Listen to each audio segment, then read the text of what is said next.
And most importantly, the 3,400 residents of Camp Ashram also witnessed the extensive. The two people on these cards were not protected. They fell at the hands of supposed Iraqi guards.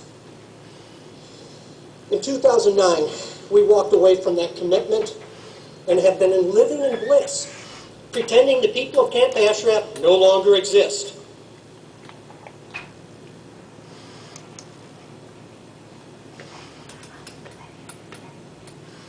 The floor, the former chairman of the U.S. Army Joint Chiefs of Staff, General Hugh Shelton.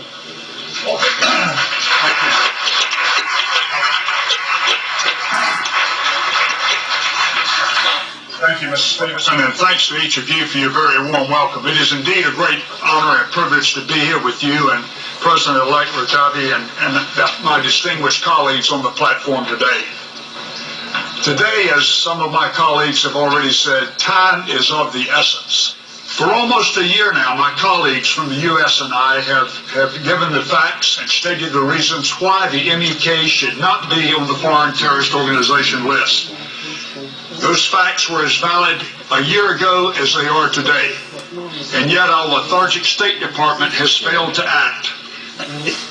And lest we forget, that is the excuse that the Iraqis used this past April to invade the camp and massacre the unarmed citizens living in Camp Ashraf.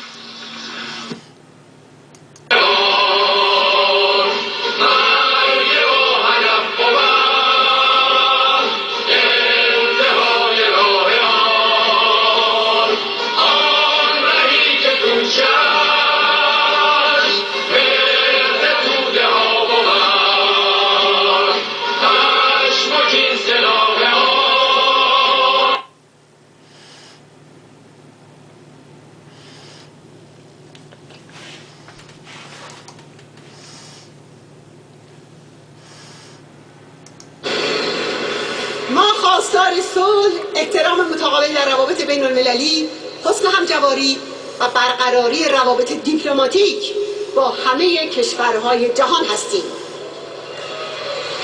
و ایران آزاد فردا یک کشور غیر اتمی و عاری از سلاح‌های کشتار جمعی خواهد بود.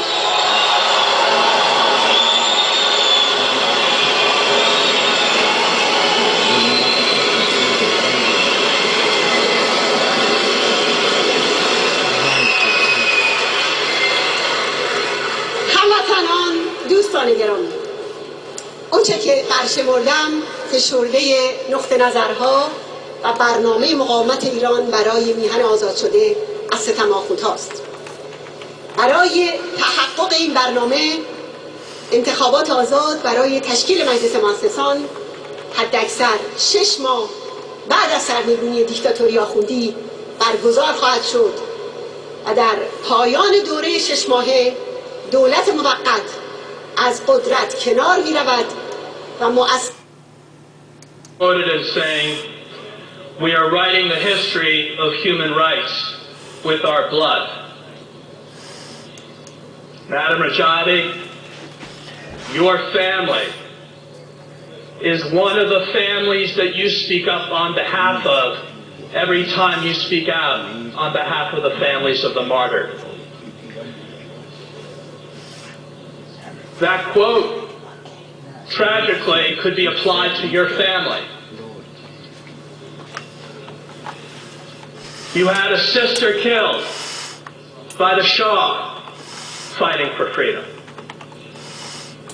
You had another sister killed by the mullahs. How much does a family have to pay in sacrificing themselves for a cause as important as human rights? Your family has paid an enormous sacrifice. I know we're all honored here today to have you leading the charge on behalf of all people who know the cost of not standing on the side of freedom, because your family has paid the ultimate sacrifice, not once, not twice, but 3 times.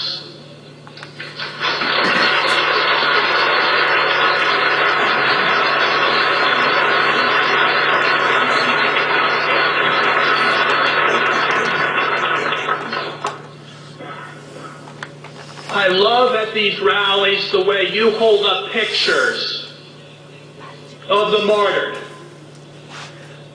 because you remind us what it's all about.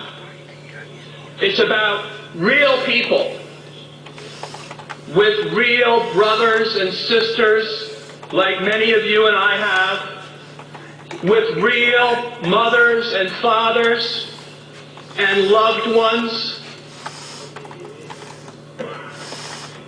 This is an issue that's very simple.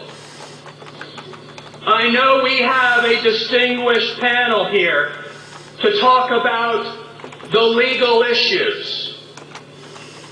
The Fourth Geneva Convention,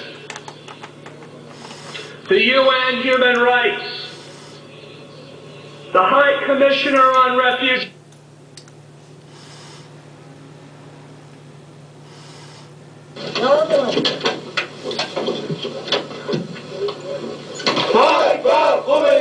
Iran struck at the very heart of a demoralized army. But with other Iranians was surely traumatic. Thousands of Khomeini's forces are killed or wounded. Iran, Kermanshah province, Islamabad, Karand, the battle honours of the Iranian National Liberation Army. At one point they occupied for a few days positions more than 150 kilometers inside Iran. Well trained, disciplined, the Mujahideen could muster upwards of 15,000 armed men and women.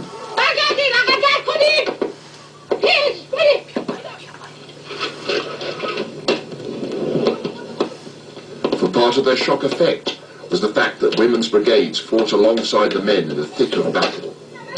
Many had been tortured in Khomeini's jails.